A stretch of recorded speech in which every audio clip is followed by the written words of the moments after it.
Une enseignante de quatrième année a photographié le même sweat à capuche gris sur le même enfant maigre pendant 47 jours scolaires consécutifs avant de finalement comprendre qu'il ne s'agissait pas de pauvreté.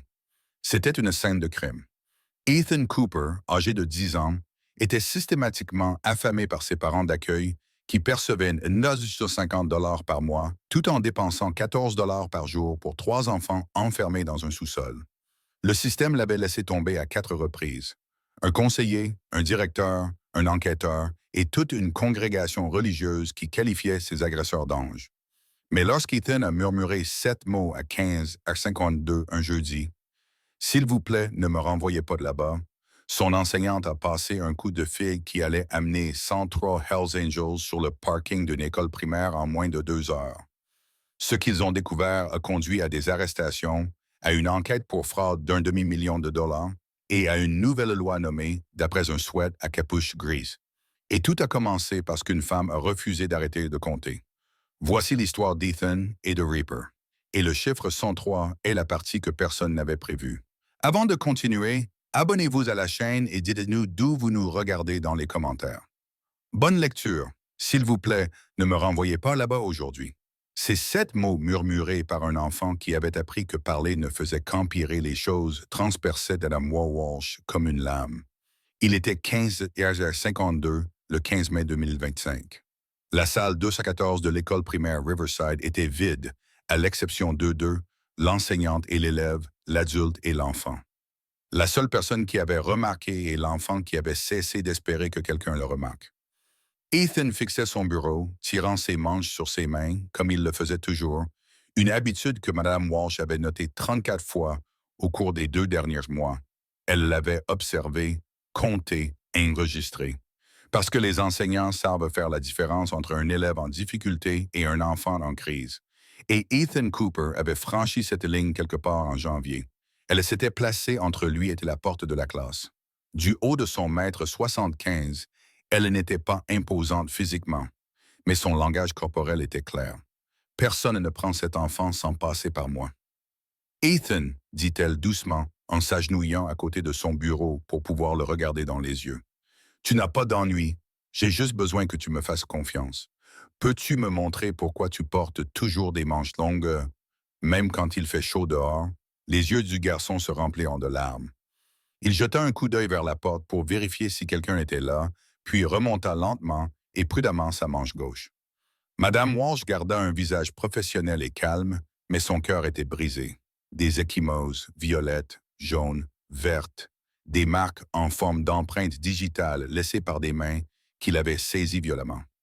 De multiples ecchymoses à différents stades de guérison, ce qui signifiait qu'il ne s'agissait pas d'un incident isolé. C'était une habitude. Mon chéri, dit-elle d'une voix ferme, même si la rage montait en elle. Qui t'a fait ça? Je suis tombé, murmura Ethan. Le mensonge que les enfants apprennent quand la vérité est trop dangereuse. Je suis maladroit. Ethan, ce sont des marques de doigts. Quelqu'un t'a attrapé. Qui? Ses larmes coulaient à flots. Ne les appelez pas, s'il vous plaît. Si vous les appelez, ils sauront que je vous ai dit. Ce sera pire. S'il vous plaît. Monsieur Walsh, elle tendit lentement la main, lui laissant voir son geste, et lui toucha doucement l'épaule. Je veux que tu sois honnête avec moi.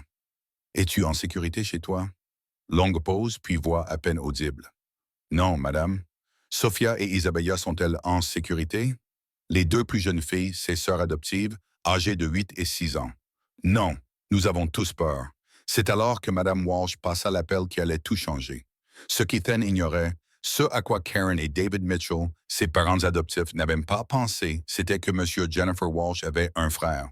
Un frère qui avait servi dans les Marines. Un frère qui portait désormais l'écusson des Hells Angels et roulait avec 102 autres hommes qui avaient fait une promesse. Aucun enfant ne souffrira sous notre surveillance. Son nom de rude était Reaper, et il répondit à la deuxième sonnerie. David, c'est Jenny. Je suis à l'école. J'ai besoin de toi ici tout de suite. La voix de Madame Walsh était maîtrisée, mais son frère entendait ce qu'elle ne disait pas. Quand on connaît quelqu'un depuis 21 ans, on apprend à reconnaître les sons qui traduisent sa peur. Qu'est-ce qui ne va pas, David Reaper? La voix de Walsh se fit plus aiguë. Ça va?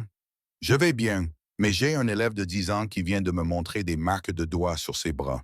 C'est un enfant placé en famille d'accueil. Il est chez ses parents d'accueil depuis 7 mois.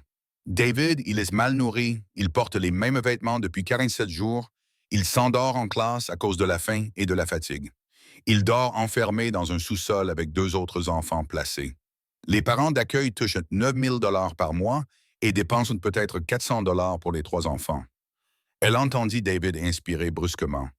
Bon sang, où est l'enfant maintenant? Dans ma classe. Je ne le laisserai pas retourner dans cette maison, mais j'ai besoin de renfort. Son assistante sociale appellera les parents d'accueil. J'ai besoin de personnes qui le protégeront réellement. Je suis à 20 minutes. La voix de David est devenue autoritaire. Et Jenny, j'appelle le prêtre. C'est le code jeunesse en difficulté. Combien d'enfants y a-t-il dans cette maison? 3. Tan a 10 ans. 2 filles, âgées de 8 et 6 ans, des sœurs. Tous les 3 ont besoin d'être secourus. Oui, tous les 3. Alors nous les emmenons tous les 3. Reste avec cet enfant. Ne le quitte pas des yeux. J'arrive dans 15 minutes. Et Jenny, qui a bien fait de m'appeler. La ligne fut coupée. Mademoiselle Walsh se retourna vers Ethan, qui la regardait avec ses grands yeux épuisés. Mon chéri, mon frère arrive. Il va nous aider. Et beaucoup de ses amis aussi. Des amis? La voix d'Ethan était faible. Des motards et hommes qui conduisent des motos. Je sais que ça peut faire peur, mais je te promets que ces hommes protègent les enfants, surtout les enfants. Le système a échoué. Vont-ils me croire? Cette question lui brisa le cœur. Tout le monde croit Karen et David. Madame Walsh approcha une chaise et s'assit à sa hauteur. Ethan, je te crois. Chaque mot. Et ce que je vais te dire est important. Alors, j'ai besoin que tu m'écoutes. Le numéro de Karen et David, celui du gentil couple pratiquant, ne fonctionne que lorsqu'ils ont affaire à une seule personne à la fois. Un assistant social qu'ils peuvent charmer, un directeur qu'ils peuvent tromper. Mais quand vous avez une centaine d'hommes qui savent reconnaître la manipulation, qui ne se laissent pas impressionner par leurs beaux habits du dimanche ou leur ticket de caisse, qui se soucient plus de la vérité que des apparences, elle fit une pause. Ce numéro s'effondre. Elle sortit à nouveau son téléphone. L'infirmière scolaire d'abord. Linda, c'est Jenny Walsh. J'ai besoin de vous dans la salle 214 immédiatement. Documentation médicale. Pendant qu'ils attendaient, Ms. Walsh envoya un email au directeur Anderson. Objet. Rapport obligatoire aux services sociaux, mise en danger d'un enfant. Corps du message. Monsieur Anderson, j'ai dans ma classe un élève qui présente des signes visibles de négligence et de traumatisme non liés à la climatisation. Je remplis un rapport obligatoire conformément à la loi de l'Ohio. L'élève restera avec moi jusqu'à ce que la situation soit résolue.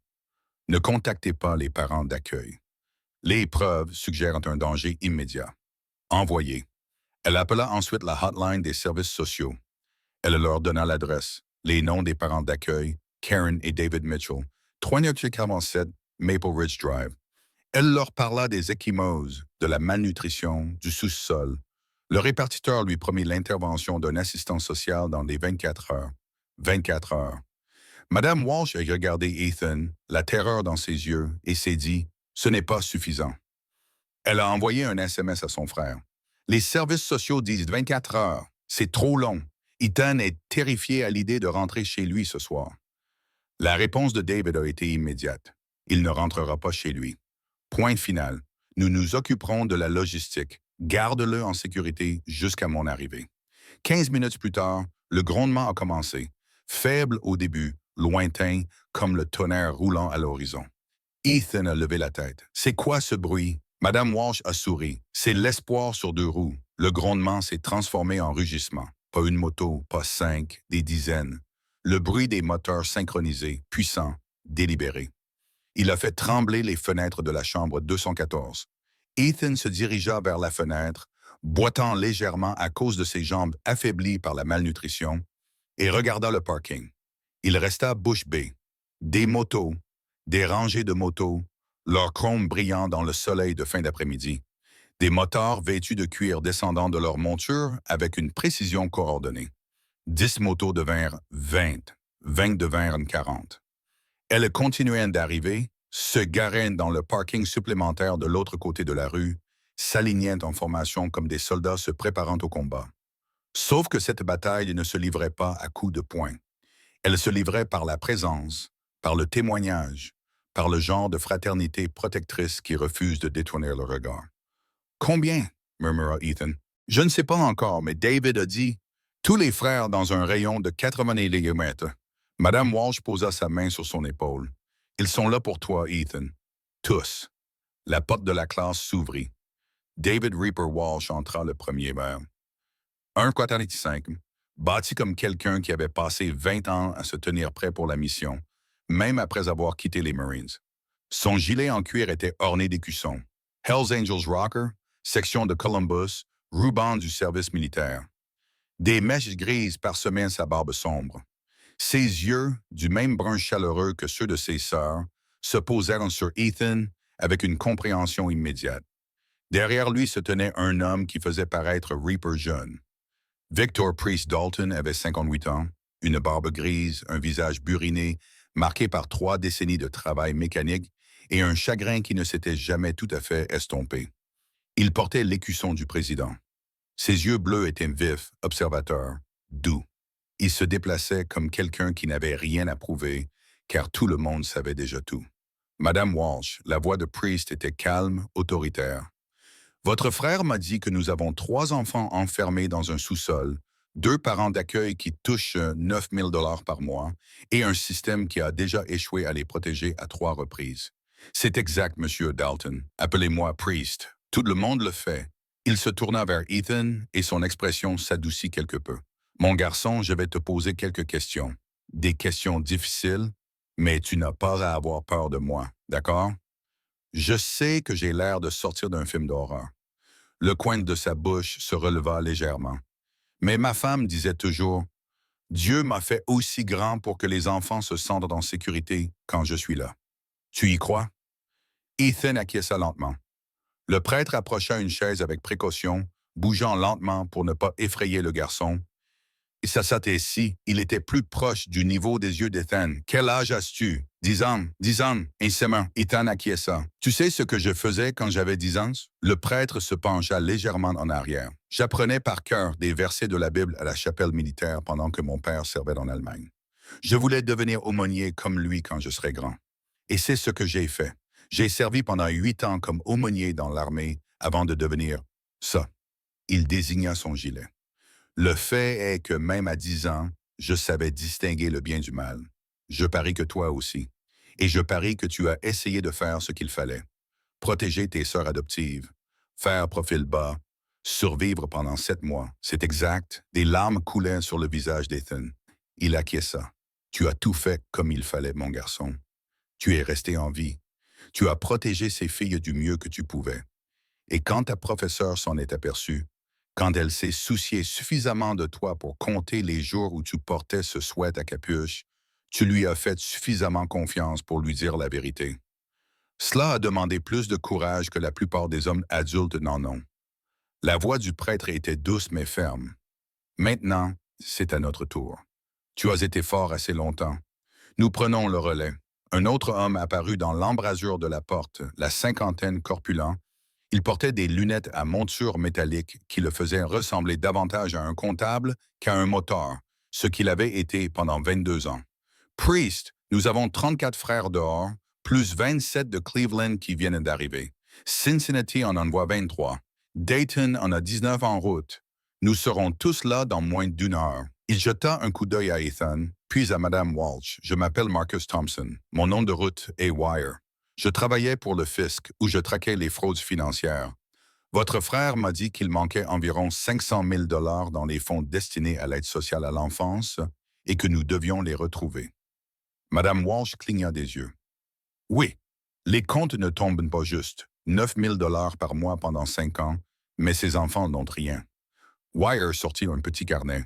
« J'aurais besoin de leur nom, date de naissance, date de placement. Je peux obtenir les registres de paiement des familles d'accueil grâce à mes contacts. Si ces parents d'accueil ont mis en place un système frauduleux, je trouverai des preuves écrites. Et une fois que nous aurons les documents, nous les poursuivrons pour fraude en plus de négligence. » Un homme plus jeune, peut-être 44 ans, s'est approché derrière Wire. Cheveux foncés, regard perçant, téléphone à la main. Daniel Hayes, on m'appelle Prophète. Je m'occupe de la stratégie médiatique. Avec votre permission, Madame Walsh, j'aimerais documenter cette opération. Pas pour la gloire, mais pour avoir des preuves et m'assurer que Karen et David Mitchell ne puissent pas contrôler le récit lorsque cela sera rendu public. La voix de Prophet Priest était empreinte d'autorité. Vérifiez auprès du directeur. Nous avons besoin de la coopération de l'école, pas d'un conflit. Nous n'allons pas prendre d'assaut cet endroit. Nous soutenons un rapporteur obligatoire qui a suivi la loi à ce sujet. Prophet disparut dans le couloir. Madame Walsh regarda son frère. David, comment as-tu mobilisé autant de personnes aussi rapidement? L'expression de Reaper était sombre. Codef, Fallen Youth. Priest l'a mise en place il y a 6 ans après. Il jeta un coup d'œil à Priest qui acquiesça légèrement. Après que Priest ait perdu sa fille à cause du système. Quand ce code est déclenché, tous les frères abandonnent ce qu'ils font.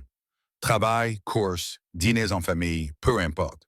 Un enfant en danger passe avant tout. Ma Katie avait 8 ans, dit le prêtre doucement en regardant Ethan. Le système d'aide sociale à l'enfance l'avait placé dans une famille qui avait passé tous les contrôles d'antécédents. Tout semblait parfait sur le papier. Quand quelqu'un s'est rendu compte qu'il lui faisait du mal, il était trop tard.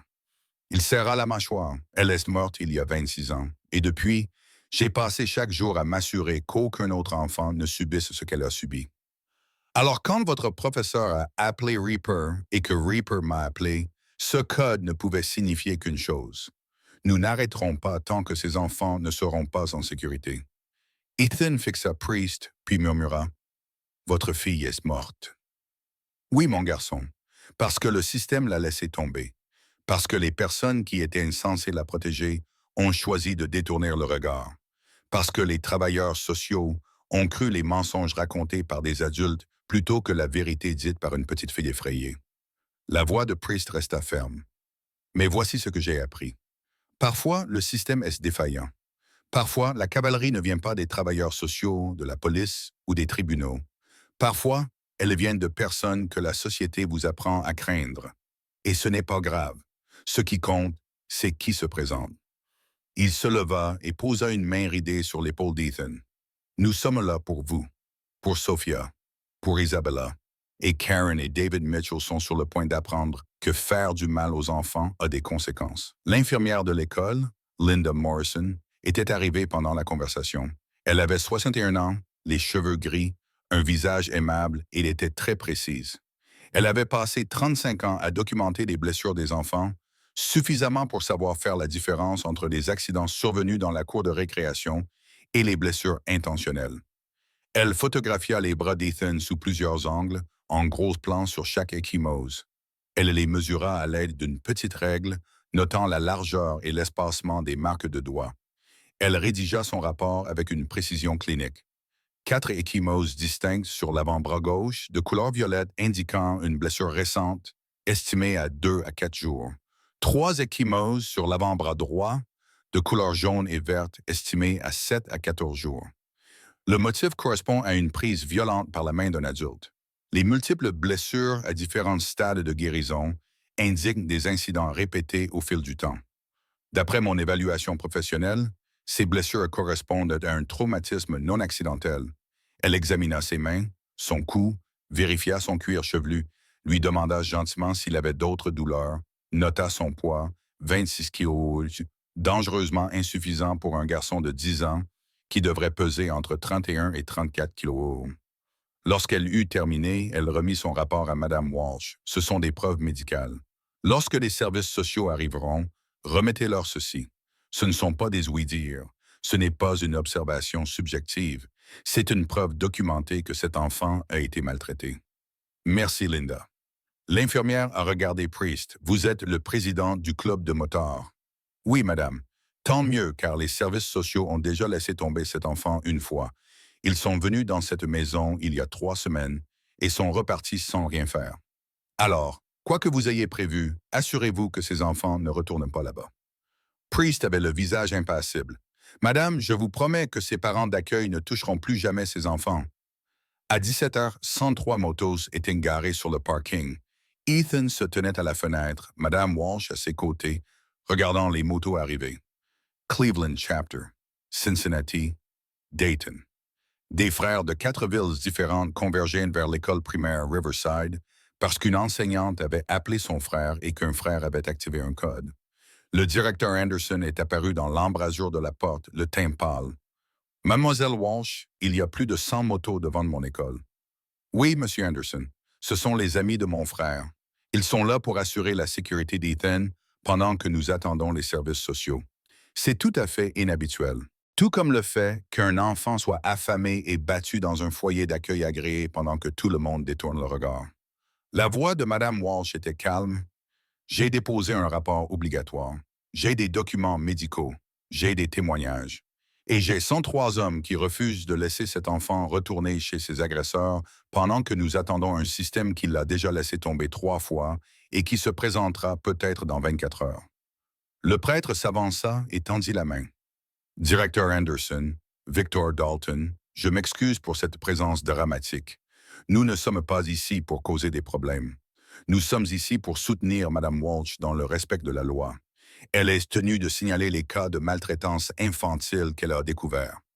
Nous veillons simplement à ce que la victime reste en sécurité pendant l'enquête. Anderson lui serra la main à contre-cœur. L'image que cela renvoie, interrompit Reaper, c'est que votre école a enfin protégé un enfant qui était en danger depuis 7 mois.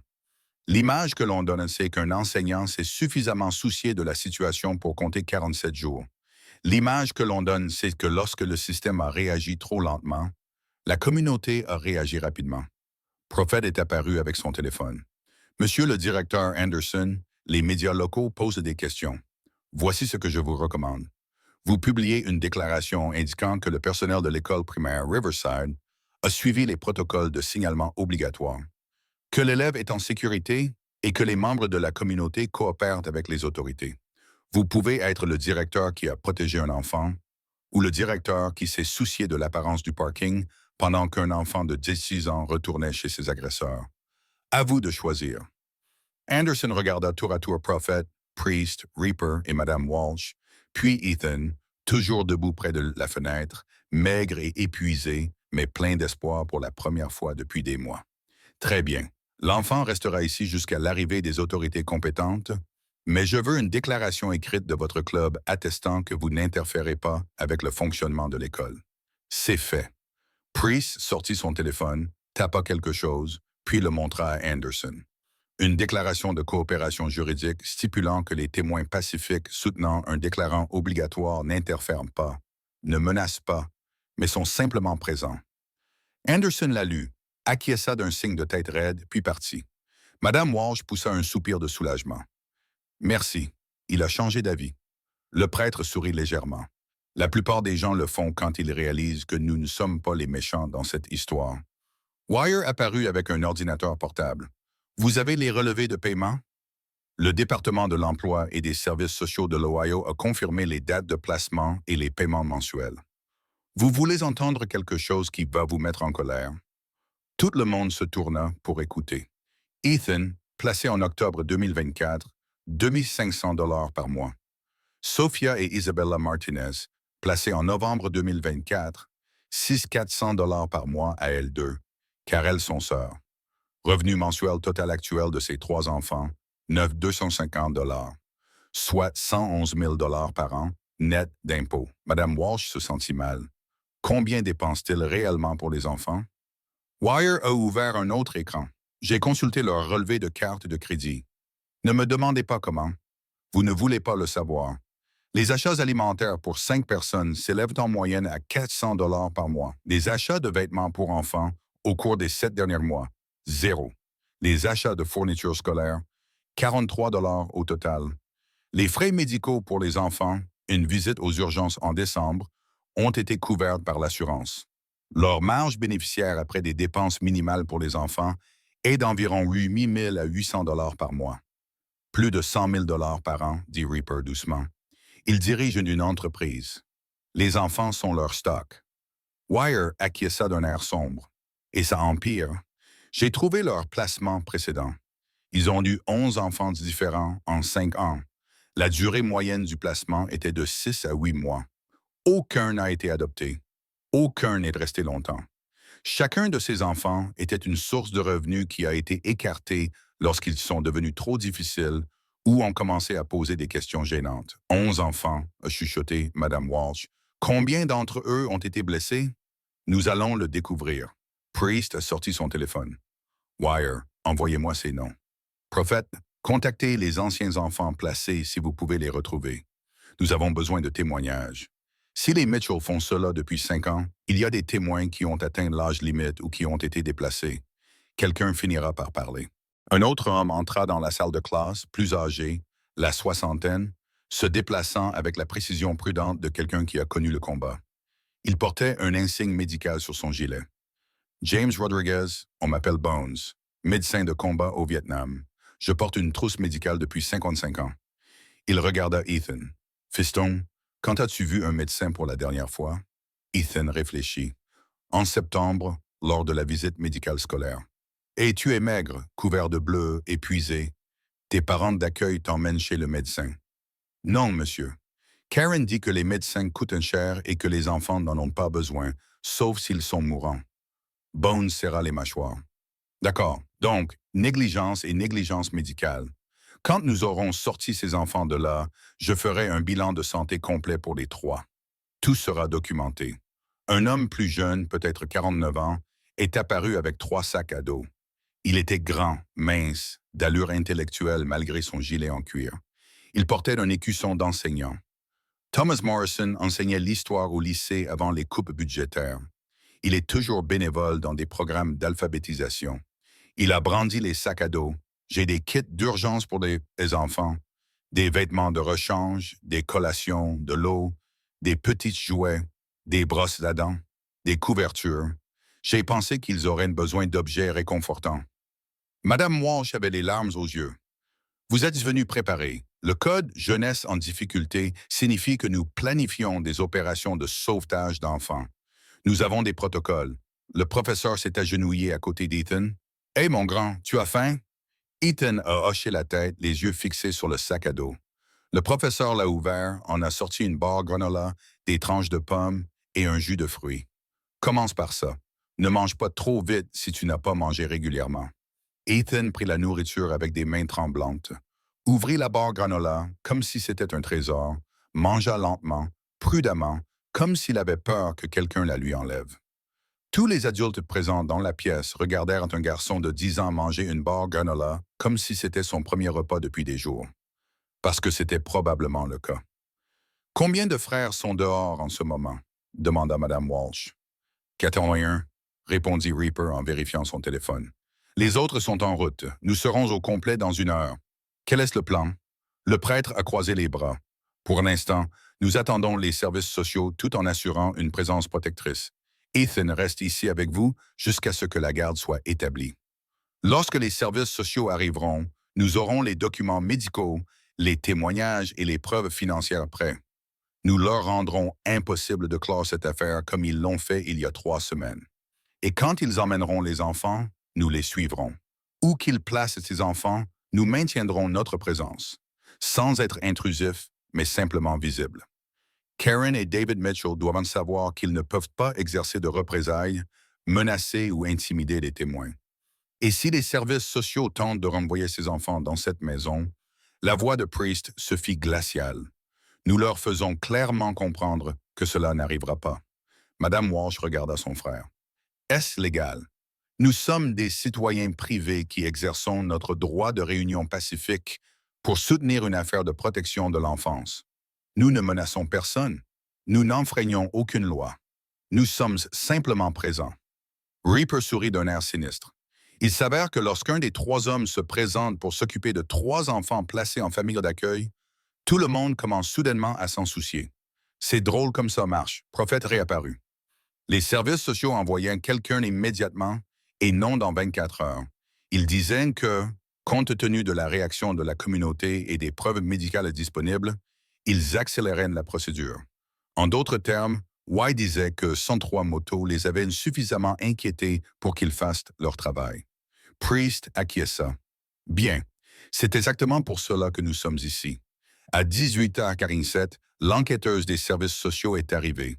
Elle s'appelait Michelle Garrett, avait 38 ans et l'air épuisé de quelqu'un qui fait ce travail depuis trop longtemps avec trop peu de soutien. Elle est entrée dans la salle 214, munie d'une tablette et d'un dossier, s'attendant à trouver une enseignante hystérique et un enfant exagérant. Au lieu de cela, elle trouva 103 motos dans le parking, une enseignante avec 2 mois de documentation, une infirmière scolaire avec des preuves médicales et un président des Hells Angels qui l'accueillit avec un professionnalisme calme. Monsieur Garrett Priest lui tendit de la main. Victor Dalton, je suis ici en tant que témoin communautaire pour appuyer le rapport obligatoire de Mme Walsh. Michelle regarda autour d'elle les motards, les documents étalés sur le bureau de Mme Walsh, Ethan assis dans un coin avec son enseignant, en train de manger sa 3e barre granola. C'est inhabituel, dit-elle prudemment, tout comme le fait qu'un enfant soit victime de 3 défaillances du système en 7 mois. Mme Walsh lui tendit le rapport médical. L'infirmière Morrison avait documenté ses blessures, des ecchymoses en forme d'empreintes digitales à différents stades de guérison, une malnutrition, un poids inférieur de 7 kg à la normale, et avant que vous ne posiez la question, oui, Annie, il s'agit bien de la même maison que vous avez inspectée il y a 3 semaines. Le visage de Michelle se crispa. Elle ouvrit sa tablette et consulta un dossier. La résidence Mitchell, nous avons reçu une plainte d'un voisin le 24 avril. L'enquêteuse Sarah Rodriguez a effectué une visite à domicile le 26 avril et a constaté que les conditions étaient adéquates. Affaire classée. Conditions adéquates, répéta Reaper d'un ton neutre. L'enquêteuse a-t-elle interrogé les enfants en privé ou les parents d'accueil étaient-ils présents? Michel hésita. Le rapport indique que les parents d'accueil étaient présents pendant les entretiens avec les enfants, ce qui est la procédure standard. Une procédure standard qui permet aux agresseurs d'intimider les victimes pour les réduire au silence. La voix de Priest restait calme mais ferme.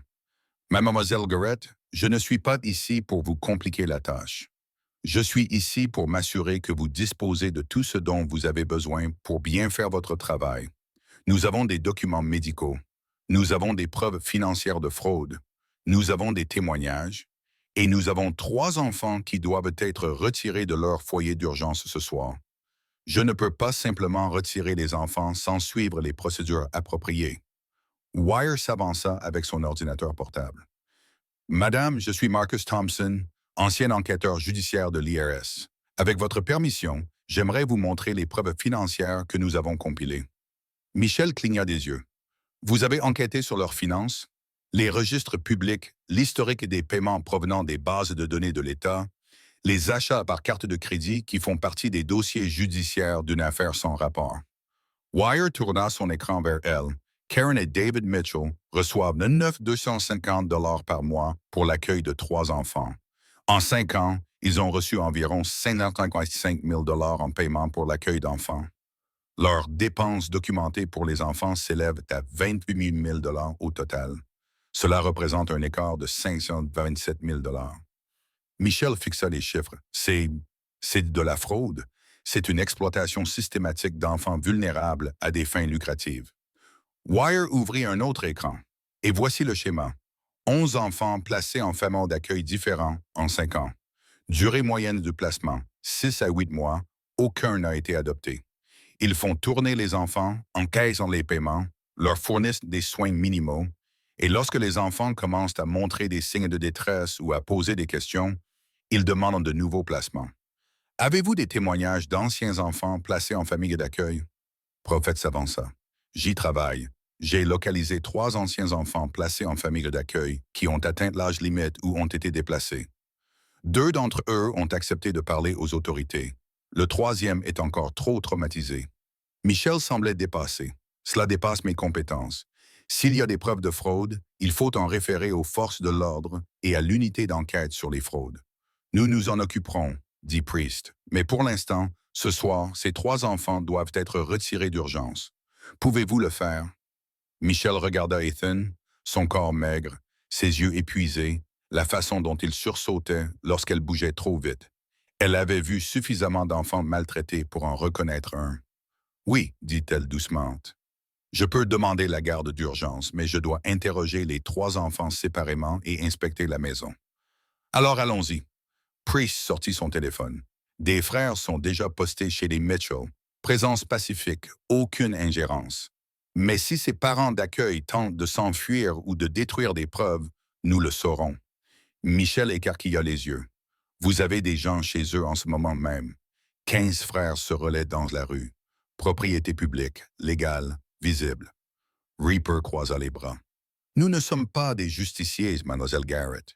Nous sommes des témoins et nous nous assurons que personne ne disparaisse avant que vous ne fassiez votre travail.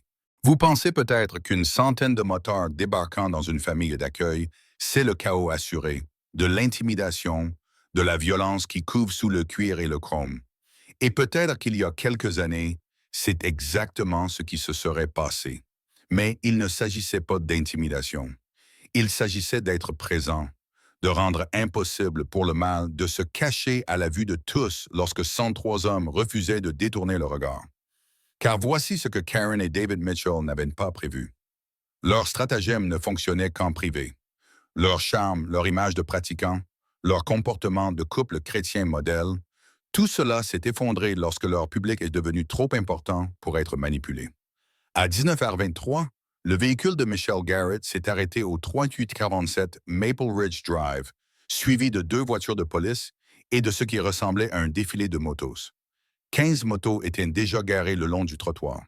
Les frères se tenaient sur le trottoir, les bras croisés, silencieux, sans être menaçants, simplement présents. Karen Mitchell se tenait sous son Porsche, le téléphone collé à l'oreille, le visage pâle. Elle portait un cardigan et un pantalon kaki, un collier de perlets, l'uniforme de la respectabilité suburbaine. Son mari David se tenait derrière elle, vêtu d'un polo et d'un jean, le visage empreint de confusion. Il ressemblait exactement à des parents inquiets, préoccupés par un malentendu. Mais lorsque Karen a vu les motos, son expression a changé. De la peur, une véritable peur. Parce que la bonté théâtrale ne fonctionne pas lorsque le public sait ce qu'il doit rechercher. Michel s'approcha du Porsche, flanqué de 2 agents. « Monsieur de Madame Mitchell, je suis Michel Garrett, des services sociaux du comté de Kyoga. Nous devons effectuer une vérification d'urgence du bien-être de Sophia et Isabella Martinez. Nous avons déjà eu une vérification il y a 3 semaines, dit Karen d'une voix tendue. Tout allait bien. C'est du harcèlement. Il s'agit d'une enquête de suivi basée sur de nouvelles preuves, répondit Michel d'une voix professionnelle et ferme. Je dois inspecter la maison et interroger les enfants séparément. Quelle nouvelle preuve? Demanda David. Qui porte ces accusations? C'est confidentiel. Veuillez nous laisser entrer. Les yeux de Karen se posèrent sur les motards. Et eux, ils entrent aussi? Ils restent dehors, répondit Michel, mais ils sont dans leur droit de rester sur la voie publique. Priest se tenait sur le trottoir, les bras croisés sans rien dire. Il n'avait pas besoin de parler. Sa présence disait tout. Karen et David n'avaient pas le choix. Ils s'écartèrent. L'intérieur de la maison correspondait exactement à ce que Michel avait imaginé d'après le rapport précédent. Propre, bien rangé, bourgeois, confortable, avec des photos de famille au mur, une décoration chrétienne, une maison qui ressemblait à 1000 autres maisons de banlieue. « J'aimerais voir les chambres des enfants, » dit Michel. Karen la conduisit à l'étage, ouvrit la porte d'une chambre gaie avec 2 lits jumeaux, des pluches, des posters de dessins animés au mur. C'est ici que dorment Sophia et Isabella. Michel examina la chambre. Les lits étaient parfaitement faits. Trop parfaitement. Il y avait de la poussière sur la table de chevet. Elle passa son doigt sur le rebord de la fenêtre. Encore de la poussière. Cette chambre n'était pas habitée. Et la chambre d'Ethan. Karen ouvrit une autre porte, un lit simple, une couette bleue, une bibliothèque avec des livres pour enfants, un bureau avec une lampe, également trop propre, également poussiéreux. Michel se tourna vers Karen. Où dorment réellement les enfants? Le visage de Karen rougit. Je viens de vous montrer, madame, ces chambres n'ont pas été utilisées depuis des semaines. Il y a de la poussière sur les surfaces. Les lits sont mis en scène et il n'y a aucun objet personnel nulle part. Les enfants laissent des traces de leur passage. Ces chambres n'en ont aucune. La voix de Michel se durcit. Je vais vous le demander une dernière fois. Où dorment les enfants? David apparut dans le couloir. Ils dorment ici. Vous pouvez leur demander vous-même quand ils rentreront du groupe de jeunes de l'Église. Les enfants ne sont pas au groupe de jeunes. Monsieur Mitchell, Sophia et Isabella sont actuellement à l'école primaire Riverside avec le personnel scolaire et je dois voir où ils dorment réellement. Si vous ne me montrez pas, j'obtiendrai un mandat et demanderai aux agents de fouiller chaque pièce. À vous de choisir. Karen et David échangèrent un regard, un calcul. Puis les épaules de Karen s'affaissèrent. Au sous-sol, murmura-t-elle. Les marches du sous-sol craquèrent sous le poids de Michel. L'un des agents la suivit, la main près de son arme, sans savoir vraiment ce qu'il s'attendait à trouver. Ce qu'il découvrit le poussa à appeler des renforts. Le sous-sol était inachevé. Sol en béton, mur en parpaing, pas de fenêtre, 3 matelas à même le sol, des couvertures fines, pas de sommier, une ampoule nue suspendue au plafond, des toilettes dans un coin, pas de douche. Il faisait froid, peut-être 13 degrés, et l'air sentait l'humidité et la moisissure. Michel sortit son téléphone et commença à prendre des photos. Les matelas, la porte verrouillée en haut des escaliers. Elle avait remarqué le verrou à l'extérieur, le sol en béton où dormaient les enfants. Depuis combien de temps les enfants dorment-ils ici? Demanda-t-elle, la voix tremblante de rage contenue. Ils préfèrent ça, répondit Karen depuis le haut des escaliers. C'est plus calme, ils l'ont demandé. Les enfants ne demandent pas à dormir dans un sous-sol non chauffé, sur du béton. Les enfants ne demandent pas à être enfermés la nuit. Michel est remonté. Officier, j'ai besoin de photos de tout le sous-sol comme preuve, et j'ai besoin des déclarations des 2 parents d'accueil. David s'est avancé, les mains en l'air. Écoutez, ce n'est peut-être pas idéal, mais nous faisons de notre mieux avec des enfants difficiles. Ethan a des problèmes de comportement. Les filles, gardez ça pour l'enquête. Michel sortit sa tablette. Je demande le retrait d'urgence des 3 enfants avec effet immédiat. Ils ne retourneront pas dans cette maison ce soir, ni aucun autre soir, tant que l'enquête ne sera pas terminée. Le visage de Karen se décomposa. Vous ne pouvez pas simplement les emmener. Nous avons des droits, eux aussi, et leurs droits ont été violés dès l'instant où vous les avez enfermés dans un sous-sol. Michel se tourna vers les agents. Je dois récupérer les affaires des enfants. Tous leurs vêtements, leurs médicaments, leurs fournitures scolaires. Les agents acquiescèrent. L'un d'eux alla chercher les affaires des enfants. Il revint avec 3 sacs poubelles contenant 4 tenues pour les 3 enfants, aucun jouet, une brosse à dents, aucun médicament, 2 cahiers scolaires. Tout ce que possédaient les 3 enfants tenait dans 3 sacs poubelles. Pendant que Michel s'occupait du placement d'urgence, Wire et Profit menaient leur propre enquête de porte en porte. Margaret Thompson, 67 ans, vivait au 345 Maple Ridge Drive. Elle a ouvert la porte et a trouvé un motard avec des lunettes à monture métallique debout sous son poche, un carnet à la main. Madame Thompson, je m'appelle Marcus Thompson. Aucun lien de parenté. J'aide à documenter une affaire de protection de l'enfance impliquant vos voisins, les Mitchell. Seriez-vous disposé à répondre à quelques questions? Margaret regarda derrière lui les motos alignées dans la rue, les voitures de police, l'agitation devant la maison des Mitchell. Est-ce que cela concerne ces enfants placés en famille d'accueil? Oui, madame, elle l'invita à entrer. 10 minutes plus tard, Y avait obtenu sa déposition. J'ai vu ces enfants travailler dans le jardin par tous les temps pendant 7 mois, tondre, ratisser, désherber, même par 35 degrés, tandis que Karen restait assise sous le porche à les surveiller. Je leur ai apporté de la limonade une fois, et Karen m'a dit de ne pas les câliner. J'ai vu le plus âgé, Ethan, s'effondrer à cause d'un coup de chaleur en août dernier. J'aurais dû appeler quelqu'un. J'aurais dû faire quelque chose. Je vois son visage tous les soirs et je pense que j'aurais pu l'aider. J'aurais pu empêcher cela. Mais je me suis dit que cela ne me regardait pas. Ses mains tremblaient lorsqu'elle a signé la déclaration.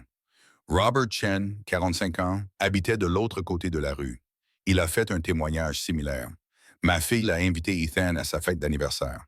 Karen a refusé, disant que les enfants placés en famille d'accueil devaient mériter leurs privilèges. Quel genre de personne refuse à un enfant une fête d'anniversaire? Je l'ai vu rentrer chez lui sous une pluie battante en mars dernier, trempé, sans manteau, tremblant de froid. Je suis passé à côté de lui en voiture. J'aurais pu m'arrêter, j'aurais pu le déposer, ou au moins lui donner une veste. Mais je ne l'ai pas fait.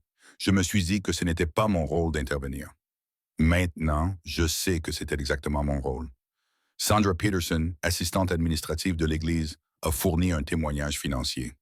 Je traite leur registre de dîmes. David donne 10% de son salaire de 68 000 $. C'est documenté. Mais ils vivent bien au-dessus de ce niveau de revenu depuis des années. De nouvelles voitures tous les 3 ans, des rénovations coûteuses, des vêtements de marque. Je ne me suis jamais demandé d'où venait l'argent. Maintenant, je sais qu'ils tiraient un profit de la souffrance de ses enfants tout en ne donnant à Dieu qu'une fraction de ce qu'ils gagnaient.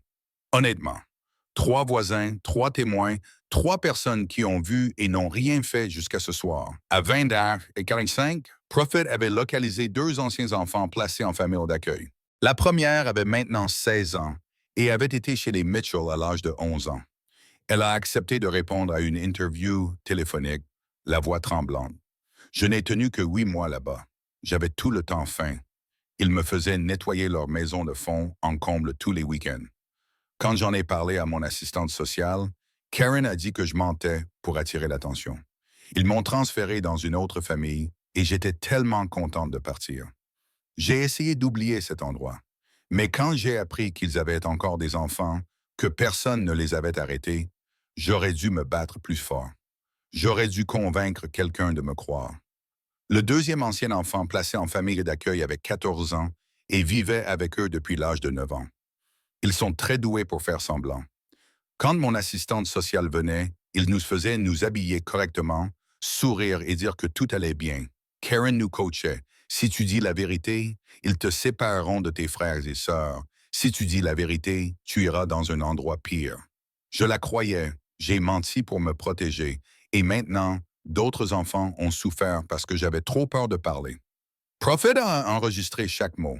À 21h15, Wire a présenté son analyse financière complète à Michelle Garrett et aux enquêteurs. 5 ans de revenus provenant du placement en famille d'accueil, 545 000 $.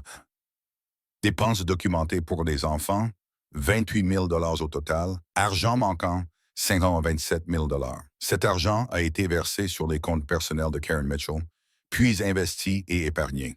Ils ont 240 000 $ sur des comptes d'épargne et dans des portefeuilles d'investissement. Ce n'est pas de la négligence due à la pauvreté, c'est de l'exploitation financière systématique. Un agent a sifflé discrètement. C'est de la fraude. C'est du détournement de fonds publics.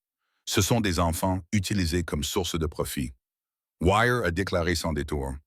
À 22h33, l'inspectrice Sarah Ramirez, de l'unité antifraude de la police de Columbus, est arrivée au domicile des Mitchell. Elle avait des mandats, des relevés bancaires, des preuves informatiques. Tout l'appareil d'enquête judiciaire s'est abattu sur le 3887 Maple Ridge Drive. Karen et David Mitchell étaient assis dans leur salon, entourés d'agents, tandis que toute leur vie financière était démantelée et documentée. Karen pleurait. David était pâle, silencieux. L'inspectrice Ramirez leur a lu leurs droits. Karen Louise Mitchell et David James Mitchell, vous êtes en état d'arrestation pour mise en danger d'enfants, fraude et détournement de fonds publics. Vous avez le droit de garder le silence. Tout ce que vous direz pourra et sera utilisé contre vous devant un tribunal. Les menottes ont cliqueté. Karen a levé les yeux vers le détective. Nous avons donné un foyer à ces enfants. Nous les avons nourris. Nous les avons habillés. Nous avons fait plus que quiconque n'était prêt à faire. Vous les avez enfermés dans un sous-sol, a dit Ramirez calmement. Vous les avez affamés tout en dépensant leur argent pour vous-même. Vous les avez utilisés comme main-d'œuvre non rémunérée. Et vous avez fait passer 11 enfants en 5 ans, encaissant plus d'un demi-million de dollars, tout en leur fournissant un minimum de soins. Elle se pencha vers lui. Vous ne leur avez pas donné un foyer. Vous leur avez donné une prison. Et vous avez facturé ce privilège à l'État. David fut escorté vers une voiture de police, Karen vers une autre. Ils furent emmenés séparément, sans se regarder, réalisant soudainement que leur partenariat dans l'exploitation était terminé. La maison située au 3847 Maple Ridge Drive était vide, les lumières allumées, la porte scellée par un ruban de sécurité, et à l'extérieur, 103 motards étaient toujours présents. Des témoins silencieux qui s'assuraient que tout le monde sache que ce n'était pas fini, que ce n'était que le début. À 23h47, moins de 8 heures après le premier appel téléphonique de Mme Walsh, les 3 enfants étaient en sécurité. Ethan, Sophia et Isabella ont été placés en famille d'accueil d'urgence auprès d'une famille qui avait été contrôlée à la fois par les services de protection de l'enfance et, fait inhabituel, par Wire. Une famille qui comprenait que ses enfants auraient besoin de temps, de patience et de sécurité. Bones a procédé à des examens médicaux sur les 3 enfants. Ses conclusions ont été consignées pour le tribunal. Les 3 enfants présentent des signes de malnutrition chronique, d'hygiène insuffisante et de traumatisme émotionnel compatible avec une négligence de longue date. Ethan présente des ecchymoses à différents stades de guérison, indiquant des violences physiques répétées. Sophia montre des signes de retard de développement, probablement dus au stress et à une alimentation inadéquate. Isabella, la plus jeune, montre des signes d'anxiété extrême et de peur des adultes. Tous 3 ont besoin de soins médicaux immédiats, d'un soutien nutritionnel et d'un accompagnement psychologique. La famille d'accueil d'urgence, un couple nommé James et Rita Chen, sans lien avec le voisin Robert Chen, était composée d'anciens enseignants, sans enfants par choix, mais parents d'accueil agréés depuis 12 ans. Ils avaient déjà aménagé une chambre d'amis avec 3 lits, sachant que les frères et sœurs doivent rester ensemble. Lorsque les enfants sont arrivés à minuit et quart, épuisés et terrifiés, Rita s'est agenouillée à leur hauteur. « Vous êtes en sécurité ici », leur a-t-elle simplement dit. « Vous avez de vrais lits. Vous pouvez manger quand vous avez faim et personne ne vous enfermera jamais nulle part. D'accord ?» Isabella, 6 ans, a chuchoté. « On peut vraiment manger ?» Les yeux de Rita se sont remplis de larmes. « Ma chérie, oui. Toujours. » Les accusations contre Karen et David Mitchell ont été déposées le lendemain matin. 4 chefs d'accusation pour mise en danger d'enfants, un pour chacun des 3 enfants actuels, plus un chef d'accusation couvrant le comportement avec les enfants précédents. 3 chefs d'accusation pour fraude, détournement de fonds publics. 3 chefs d'accusation pour séquestration, pour avoir enfermé les enfants dans la cave. 2 chefs d'accusation pour violation de la loi sur le travail des enfants. 1 chef d'accusation pour complot en vue de commettre une fraude. La caution a été fixée à 500 000 $ chacun, bien plus que ce qu'ils pouvaient se permettre, malgré le demi-million de dollars volés, qui ont été immédiatement gelés en attendant leur restitution. Aucun des 2 n'a payé la caution. Ils allaient attendre leur procès dans des établissements séparés, incapables de coordonner leur version, incapables de se soutenir mutuellement. L'avocat qu'ils ont engagé a tenté de plaider en faveur d'une réduction de la caution. Le juge, après avoir examiné les preuves montrant que 103 moteurs s'étaient présentés pour protéger les enfants, a rejeté la requête, estimant que le système avait échoué à 3 reprises. La réaction de la communauté me dit tout ce que j'ai besoin de savoir sur la gravité de cette affaire. La juge Patricia Morrison a déclaré depuis son siège: « Lorsque plus d'une centaine de citoyens se sentent obligés de protéger physiquement des enfants de leurs parents d'accueil, c'est que le système a clairement échoué. La caution reste fixée à 500 000 $. La date du procès est fixée au 15 août. La salle d'audience était remplie de motards. Tous les sièges étaient occupés, silencieux, présents. Le message était clair. Nous vous surveillons. Justice sera faite. Justice avait été faite. Mais la justice n'était pas la fin. Ce n'était que le début. 3 jours après l'arrestation, Madame Walsh est retournée dans sa classe. La salle 214 était la même. Les tableaux d'affichage étaient recouverts des dessins des élèves. Le coin lecture était équipé de poufs. Son bureau était toujours encombré de papier, mais tout était différent, car il y avait un bureau vide à la place où Ethan Cooper avait l'habitude de s'asseoir. Et chaque fois qu'elle le regardait, elle se souvenait des 47 jours. Elle avait compté, et grâce à cela, 3 enfants étaient encore en vie. Sur son bureau se trouvait un sweat à capuche gris soigneusement plié, une preuve restituée après avoir été photographiée, mesurée et documentée. Le même sweat à capuche qu'Ethan avait porté pendant 47 jours d'école consécutifs. Trop grand, taché, usé au coude. Elle le prit, en sentit le poids. Ce morceau de tissu avait caché tant de choses, des bleus, de la peur, un enfant disparaissant à la vue de tous. Son téléphone vibra. Un SMS de Reaper. « Les enfants vont bien. Ils ont pris leur petit déjeuner ce matin sans demander la permission. Une petite victoire. » Madame Walsh sourit à travers ses larmes. La résolution ne s'est pas faite du jour au lendemain. Le rétablissement ne se fait jamais du jour au lendemain, mais il s'est fait par étapes soigneusement documentées, avec 103 hommes veillant à ce que chacune d'entre elles soit respectée. Soins médicaux. Le docteur Sarah Martinez, pédiatre, a examiné les 3 enfants le 18 mai, 3 jours après leur retrait.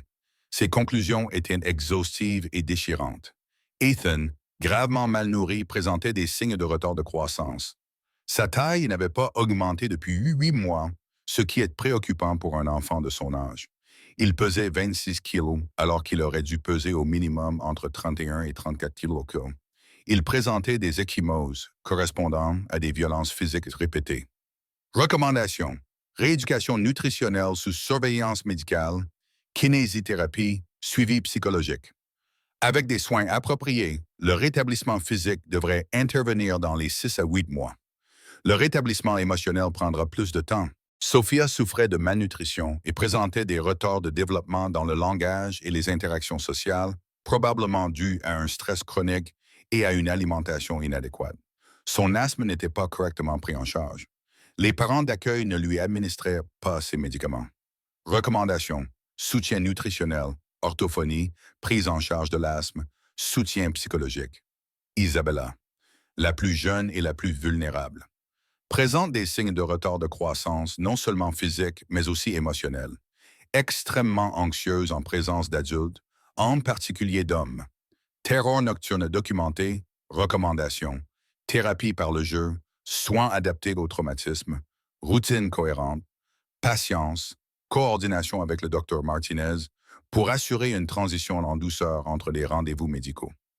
Il conduisait parfois lui-même les enfants, sa carrure imposante réconfortant d'une certaine manière ces enfants qui avaient appris que les personnes à l'apparence effrayante pouvaient être les plus sûres. Soins thérapeutiques. Grâce à ses compétences en matière d'enquête financière, Wire a identifié une thérapeute spécialisée dans les traumatismes liés au placement en famille d'accueil. Le Dr Lisa Chen, qui n'a aucun lien avec la famille d'accueil d'urgence, a accepté de prendre en charge les 3 enfants à titre gracieux après avoir entendu leur histoire. Elle les a d'abord rencontrés séparément. Des séances douces, de l'art-thérapie pour Isabella, trop jeune pour verbaliser son traumatisme. De la thérapie par la parole pour Ethan, qui avait besoin de libérer 7 mois de souffrance endurée seul. De la thérapie par le jeu pour Sophia, qui avait besoin d'apprendre qu'il était normal de redevenir une enfant.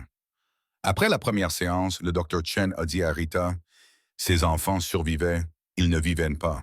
Il leur faudra des mois, voire des années, pour assimiler pleinement ce qui s'est passé. Mais ils sont forts, Ethan en particulier. Il a protégé ses sœurs d'accueil autant qu'il le pouvait. Cette résilience lui sera très utile.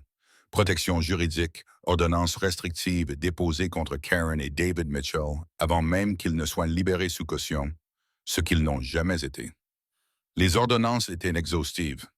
Aucun contact avec les enfants, aucun contact avec la famille d'accueil d'urgence, aucune présence à moins de 300 mètres de l'école primaire Riverside.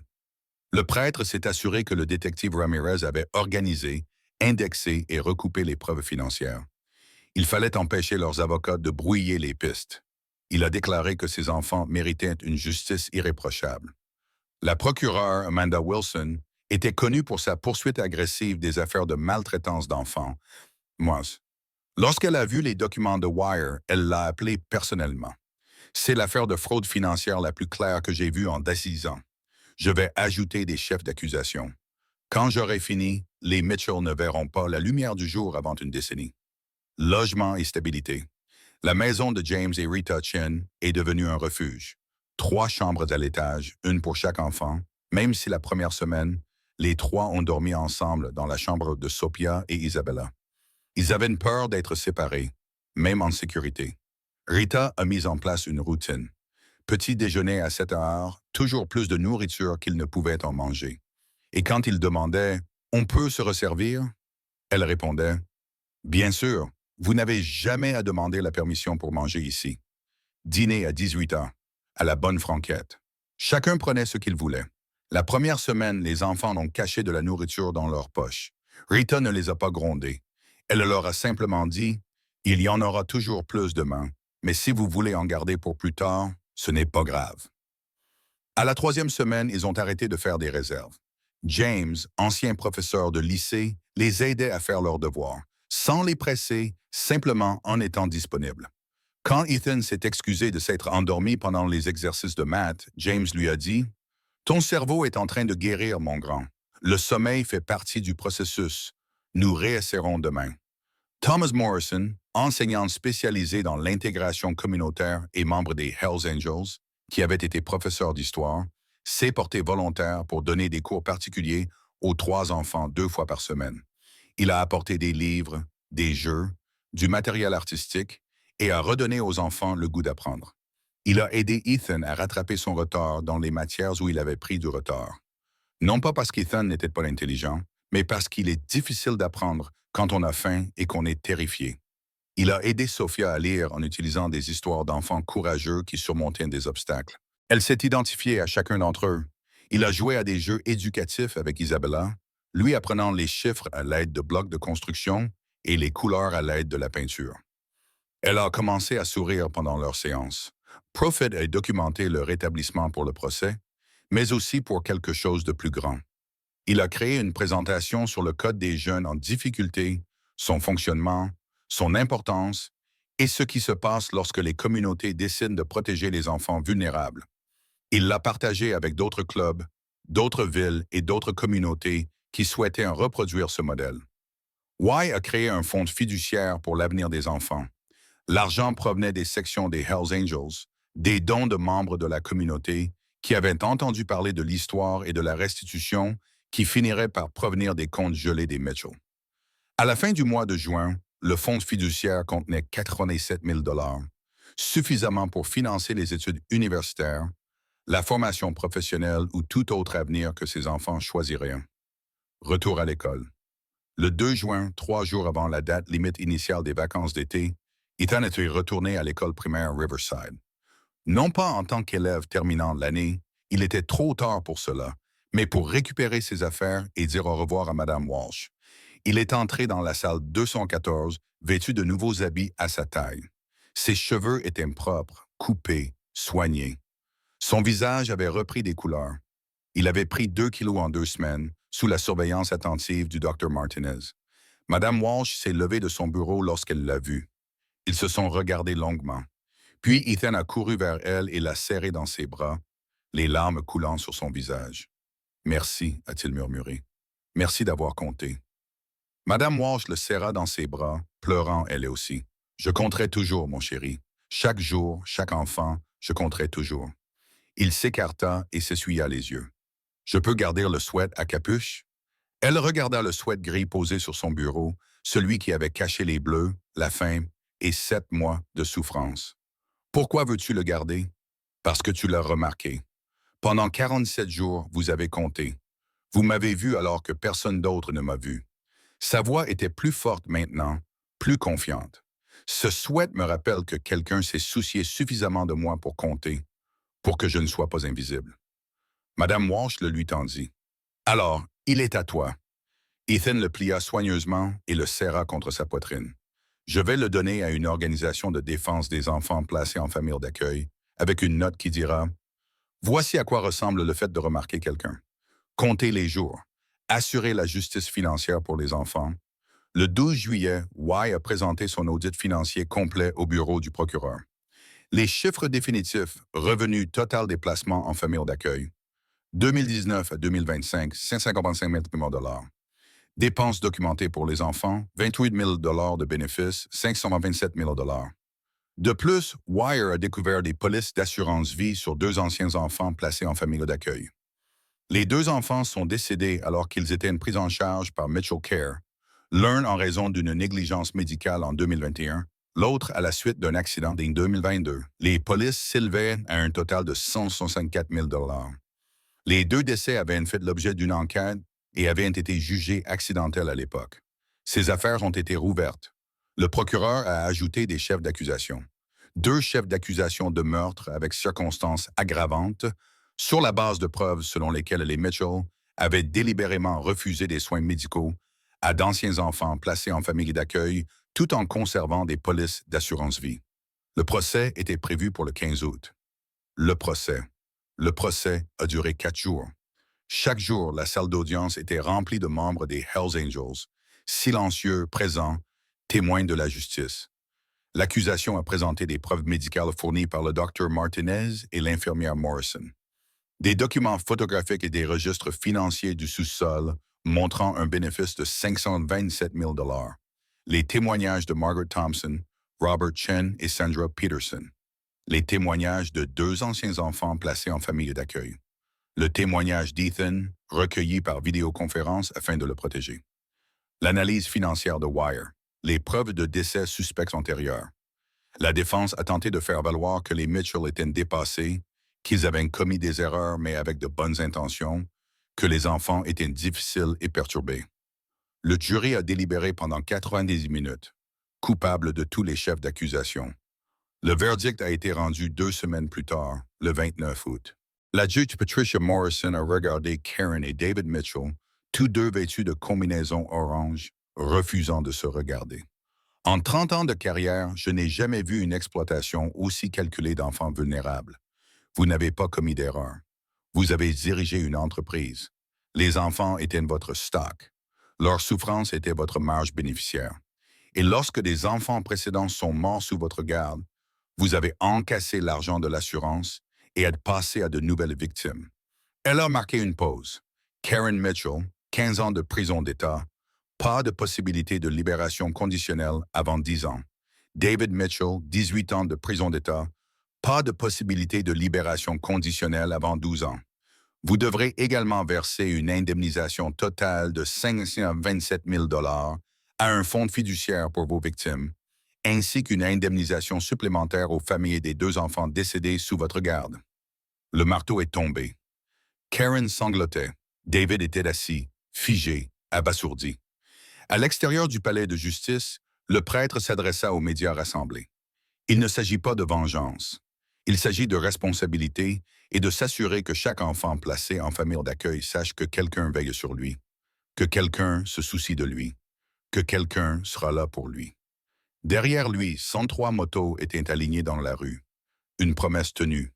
6 mois plus tard, en novembre 2025, Ethan Michael Cooper se tenait dans le gymnase de sa nouvelle école, Lincoln Middle School, lors d'une foire scientifique. Son projet portait sur les effets de la malnutrition sur le développement de l'enfant. C'était personnel, c'était puissant, c'était son histoire transformée en enseignement. Son affiche comprenait des statistiques, des recherches, des documents médicaux. Mais la pièce maîtresse était une photographie, un sweat à capuche gris avec une pancarte sur laquelle on pouvait lire « 47 jours, quelqu'un a compté, quelqu'un s'est soucié, comptez les jours, voyez les enfants ». Il remporta la 2e place. Madame Walsh assista à l'exposition scientifique. Reaper, Priest, Wire, Bones, Teacher et Prophet également. 6 motards en veste de cuir se tenaient dans le gymnase d'un collège, rayonnant de fierté devant un garçon de 10 ans qui avait survécu à l'enfer et l'avait transformé en espoir. Ethan pesait 32 kilos. Il était en bonne santé pour son âge. Encore mince, mais en pleine croissance. Ses notes étaient excellentes. Il rattrapait son retard dans toutes les matières avec une détermination farouche. Il était toujours calme, toujours prudent, mais il souriait davantage. Il se faisait des amis, rejoignait le club d'échecs, apprenait à faire confiance aux adultes. Sophia et Isabella fréquentaient la même école, mais dans des classes différentes. Sophia suivait une orthophonie et s'épanouissait, son vocabulaire s'enrichissant de semaine en semaine. Isabella suivait une thérapie par le jeu et apprenait lentement, prudemment, à faire confiance. Les 3 enfants vivaient avec James et Rita Chen. Le placement d'urgence était devenu permanent. Les formalités d'adoption étaient en cours, dans l'attente que les enfants se sentent prêts. Nous ne les pressons pas, a déclaré Rita à Bidwin Walsh lors de la foire scientifique. Ils ont eu assez de gens qui prenaient des décisions à leur place. Quand ils seront prêts à devenir officiellement des Chen, ils nous diront quel est l'impact global. Le programme Angels Watch, qui tire son nom de la présence protectrice des Hells Angels, est devenu permanent à Columbus, puis s'est étendu à Cleveland, Cincinnati, Dayton, puis à tout l'Ohio, puis aux États voisins. Le protocole est le suivant. Les membres de la communauté signalent les cas présumés de maltraitance d'enfants. Les forces de l'ordre local mènent l'enquête. Si les systèmes échouent, les jeunes de Code of Fallen interviennent. Les motards assurent une présence protectrice, témoignent et aident à recueillir des preuves. Légal, documenté, efficace. Au cours de la première année qui a suivi le sauvetage d'Ethan, Angels Watch a répondu à 23 cas dans 4 États. 23 enfants ont été retirés du danger. 17 agresseurs ont été poursuivis. 6 agences de placement familial ont fait l'objet d'une enquête pour défaillance systémique. Le programme est devenu une étude de cas dans les écoles de travail social. Modèle communautaire de protection de l'enfance. Wire a rédigé un manuel. Signaux d'alerte financiers dans les fraudes au placement familial, distribué aux agences CPS à l'échelle nationale. Un enseignant a développé un programme de formation destiné aux éducateurs pour reconnaître les signes de maltraitance infantile utilisés dans les programmes de formation des enseignants. Prophet a créé le documentaire 47 Days, How One Teacher's Observation Exposed Systematic Exploitation. 47 jours, comment l'observation d'un enseignant a révélé une exploitation systématique, diffusée sur YouTube. 2,3 millions de vues en 6 mois. Bones a formé les premiers intervenants. Évaluation médicale des enfants négligés. Adopté par les programmes EMT. Des prêtres ont pris la parole lors de conférences. De la tragédie à l'action, construire des réseaux de protection communautaire. Salle comble. Madame Walsh a reçu le prix de l'enseignante de l'année de l'Ohio en 2026. Son discours de remerciement a duré 3 minutes. Elle a passé 2 minutes et demie à parler d'Ethan, Sophia et Isabella. Les 30 dernières secondes étaient simples. Soyez attentifs, comptez les jours, observez les enfants. C'est tout ce qu'il faut pour sauver une vie. 1 an plus tard, le 15 mai 2026, c'était de l'anniversaire. 1 an depuis que Mme Walsh avait gardé Ethan après les cours. 1 an depuis qu'un sweat à capuche gris avait caché des ecchymoses qui avaient révélé une fraude. 1 an depuis que 103 motos avaient envahi l'école primaire Riverside et tout changé.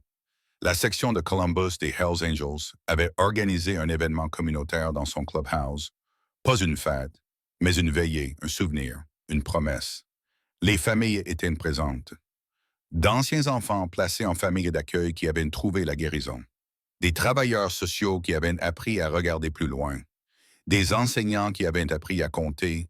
Des membres de la communauté qui avaient appris à s'exprimer. Ethan, Sophia et Isabella étaient là, aux côtés de James et Rita Chen, qui avaient finalisé l'adoption 3 semaines plus tôt. Les enfants portaient désormais légalement le nom de famille Chen. Leur choix, leur famille. Le prêtre se tenait devant un micro au centre du clubhouse. Derrière lui, 103 frères, devant lui, les membres de la communauté. Nous sommes ici parce qu'un enseignant a compté jusqu'à 47, a-t-il déclaré. Nous sommes ici parce qu'un enfant a eu le courage de montrer ses bleus. Nous sommes ici parce que 103 hommes ont décidé que protéger les enfants était plus important que tout ce qu'ils avaient à faire ce jour-là. Il a marqué une pause.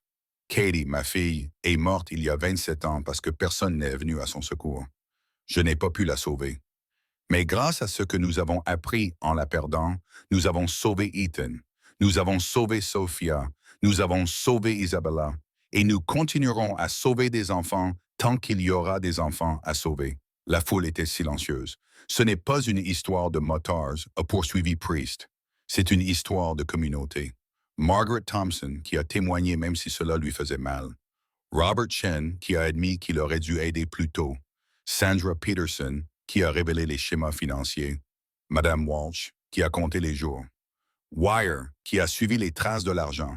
Bones, qui a documenté les blessures. Le professeur, qui a aidé les enfants à réapprendre. Prophet, qui s'est assuré que l'histoire soit racontée. Raper, qui a répondu à l'appel de sa sœur. Il regarda Ethan et ce jeune homme qui avait survécu à 7 mois d'enfer et qui avait transformé cette expérience en espoir pour d'autres enfants. Voilà l'histoire. Voilà ce dont nous sommes ici pour nous souvenir. Ethan s'est avancé. Il avait demandé à prendre la parole. Madame Walsh l'avait aidé à rédiger son discours, mais les mots étaient les siens. « J'ai 11 ans maintenant », a-t-il dit d'une voix calme mais assurée. « Je suis en 6e.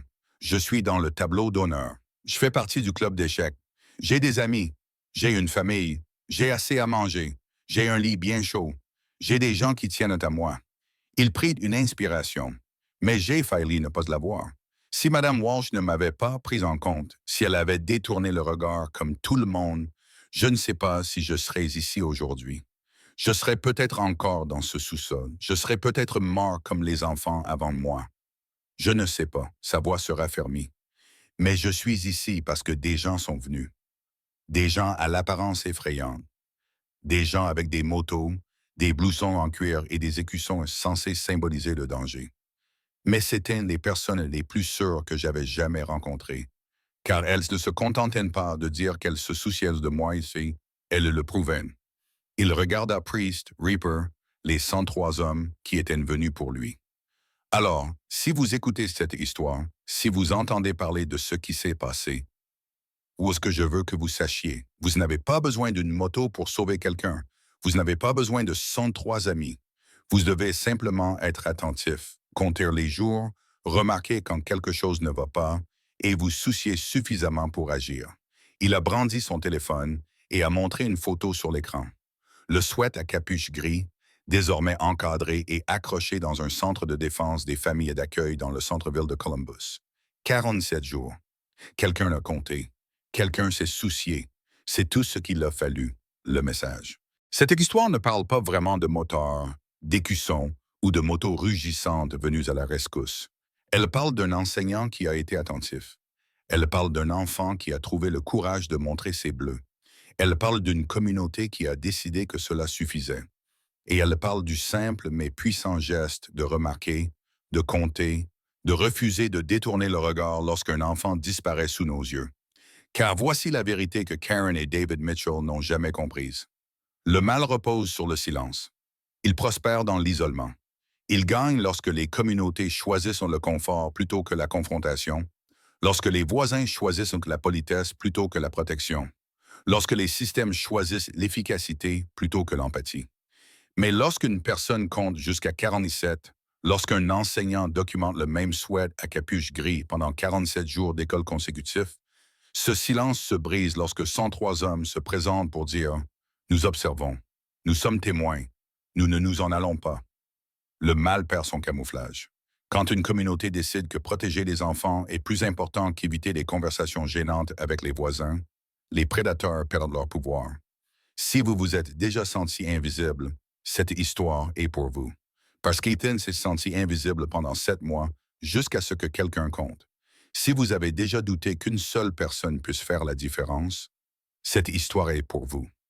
Parce que Madame Walsh n'était qu'une enseignante avec un cahier et une conscience.